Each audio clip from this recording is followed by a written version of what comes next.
আসসালামু আলাইকুম। ঈদ মোবারক। খেলা জমছে।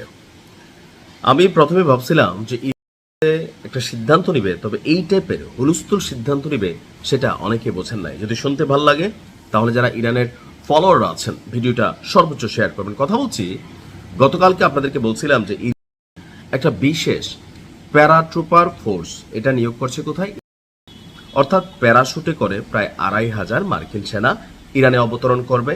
এমনকি বিমান ঘাঁটি, ক্ষেপণাস্ত্র ভান্ডার বা আরো বিভিন্ন যে গুরুত্বপূর্ণ জায়গাগুলো আছে সেগুলো তারা দখল করবে বা ইরানকে কার্যত অকার্যকর করে ফেলবে। তো প্রশ্ন হচ্ছে, ইরান কি বৈশা বৈশা আঙ্গুল চুষবে? মধ্যপ্রাচ্যের বিভিন্ন ঘাঁটিতে তারা পাঠাবে ৭,৫০০, ২৫০০ আসবে আকাশপথে ওইটা, অর্থাৎ ১০,০০০। তো সেই ১০,০০০ সেনার বিপরীতে মার্কিন যুক্তরাষ্ট্রের ১০,০০০ সেনার বিপরীতে ১০,০০,০০০ সেনা মোতায়েন করতে যাচ্ছে। আর এই খবরে যারা স্থল অভিযান চালাইতে আসবে এদের মানসিক অবস্থাটা কি আপনি জাস্ট একবার ভাবেন। যুক্তরাষ্ট্রের সম্ভাব্য স্থলপথের আক্রমণকে প্রতিহত করতে ১০ লাখ যোদ্ধা মোতায়েনের ঘোষণা দিয়েছে। শব্দ শুনেই একটা কাঁপুনি চলে আসছে।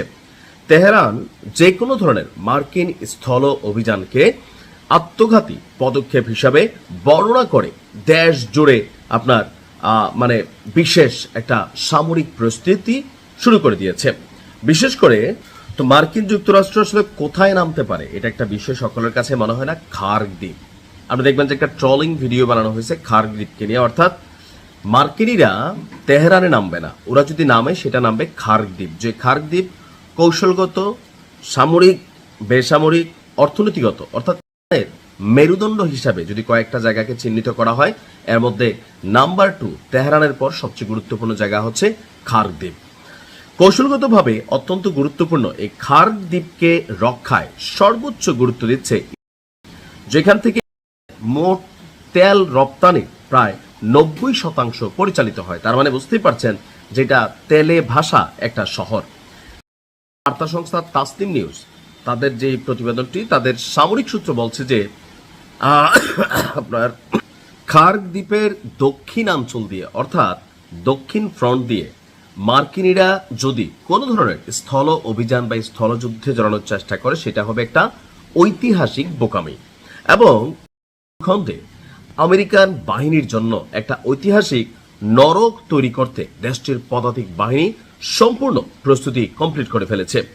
ইতিমধ্যেই ১০ লক্ষ সেনার একটি বিশাল বাহিনীকে স্থলযুদ্ধের জন্য সুসজ্জিত করার পাশাপাশি গেল কয়েকদিনে তরুণদের মধ্যেও, অর্থাৎ যারা এতদিন সামরিক বাহিনীতে ছিল না বা যুদ্ধে জড়াইতে পছন্দ করত না, তাদের মধ্যে একটা বড় অংশ আপনার যুদ্ধে অংশ নেওয়ার আগ্রহ প্রকাশ করছে।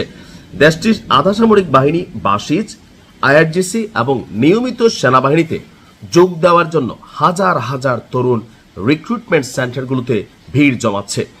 এই সংঘাতে অংশ হতে ইচ্ছুক তরুণদের এই গণজোয়ারটিকে দেশটির সামরিক কর্মকর্তারা জাতীয় সংহতির বহিঃপ্রকাশ হিসেবেই দেখছেন। ইরানি কমান্ডিং অফিসাররা দাবি করছেন বর্তমানে তাদের জনবল এবং যুদ্ধের সরঞ্জাম যে কোনো বড় মাপের অনুপ্রবেশ ঠেকানোর জন্য আপনার শক্তিশালী, অর্থাৎ আপনার ছুটবে না।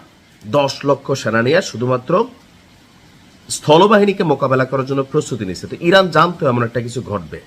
দেখা যাক কি হয়, আমেরিকা সেনা পাঠায় কিনা। আসো, খেলা হবে।